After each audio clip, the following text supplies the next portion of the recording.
Everyone, I am advocate सपना कौशिक और आज हम बात करेंगे कोर्ट मैरिज के प्रोसीजर के बारे में कि इसके लिए आपको क्या डॉक्यूमेंट्स चाहिए, इसका क्या प्रोसीजर होता है और इसमें कितना टाइम लग जाता है और क्या कोई व्यक्ति सेम डे भी कोर्ट मैरिज कर सकता है। लेकिन उससे पहले एक इम्पॉर्टेंट बात कि अगर आपने हमारा यूट्यूब चैनल सब्सक्राइब नहीं किया है तो प्लीज़ हमारा यूट्यूब चैनल सब्सक्राइब कीजिए ताकि हम आपको ऐसे ही लीगल इन्फॉर्मेशन देते रहें।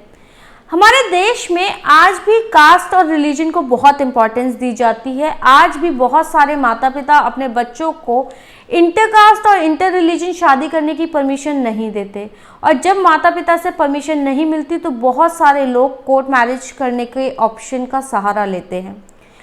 लेकिन आजकल बहुत सारे युवा वैसे भी कोर्ट मैरिज का ऑप्शन लेते हैं, कोर्ट मैरिज को प्रेफरेंस देते हैं। और कोरोना के समय में जब लोगों की गैदरिंग की लिमिट सिर्फ 50 तक सीमित कर दी गई है तो बहुत सारे लोग कोर्ट मैरिज करने का विचार कर रहे हैं, उसका ऑप्शंस एक्सप्लोर कर रहे हैं।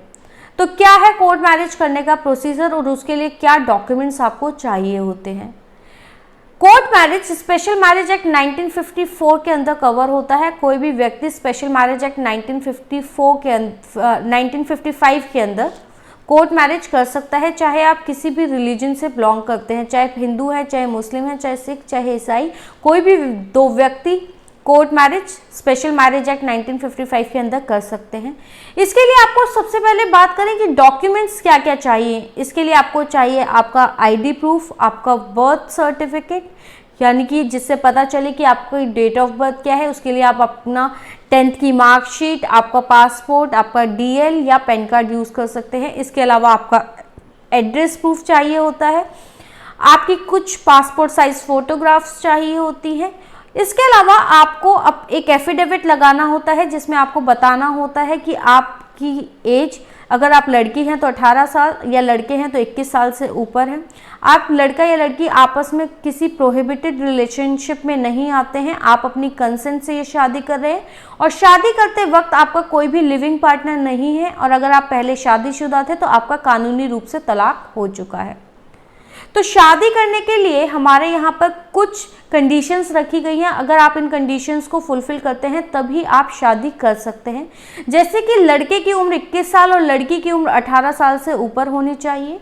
लड़का या लड़की दोनों में से किसी का भी कोई भी लिविंग पार्टनर पहले से नहीं होना चाहिए, पहले से वो शादीशुदा नहीं होने चाहिए और अगर वो पहले शादीशुदा थे तो अब उनका कानूनी रूप से तलाक हो जाना चाहिए। इसके अलावा दोनों फ्री कंसेंट दे रहे हो, किसी के दबाव में ये शादी ना कर रहे हो और दोनों अनसाउंड माइंड के ना हो, दोनों को कोई मेंटल डिसऑर्डर ना हो, दोनों अपनी मर्जी से ये शादी कर रहे हैं।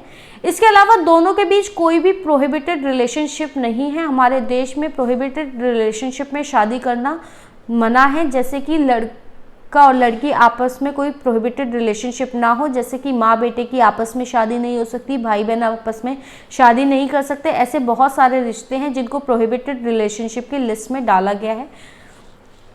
कोई भी व्यक्ति इन लिस्ट में नहीं आना चाहिए।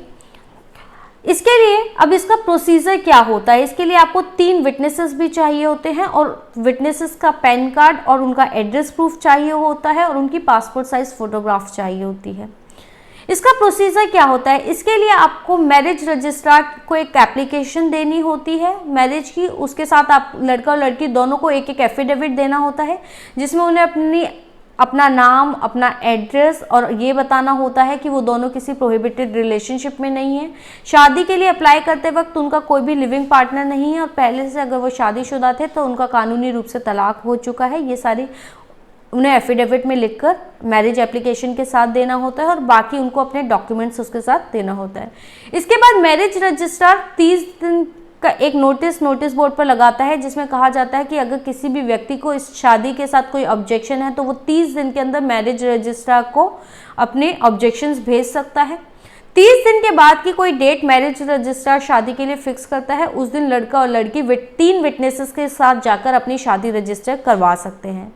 स्पेशल मैरिज एक्ट के अंदर कोर्ट मैरिज करने में कम से कम 30 दिन का समय लगता है। अगर कोई व्यक्ति सेम डे शादी करना चाहता है तो उसका भी एक तरीका होता है। हमारे देश में सभी धर्मों के लिए अलग अलग पर्सनल लॉज बनाए गए हैं और कोई भी व्यक्ति अपने पर्सनल लॉ में शादी कर सकता है। जैसे अगर आप हिंदू हैं तो आप हिंदू धर्म के अंदर यानी कि हिंदू मैरिज एक्ट के अंदर शादी कर सकते हैं।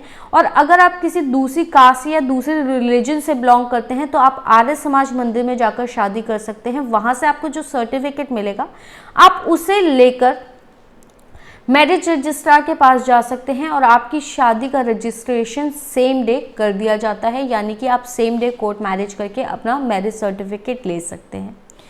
इसके अलावा अगर आप मुस्लिम हैं तो आप काजी साहब से निकाह करवा कर वो सर्टिफिकेट लेके मैरिज रजिस्ट्रार के पास जा सकते हैं और उसके बिहाफ पर भी आपको सेम डे आपकी शादी रजिस्टर हो जाती है और आपको उसी दिन मैरिज सर्टिफिकेट मिल जाता है।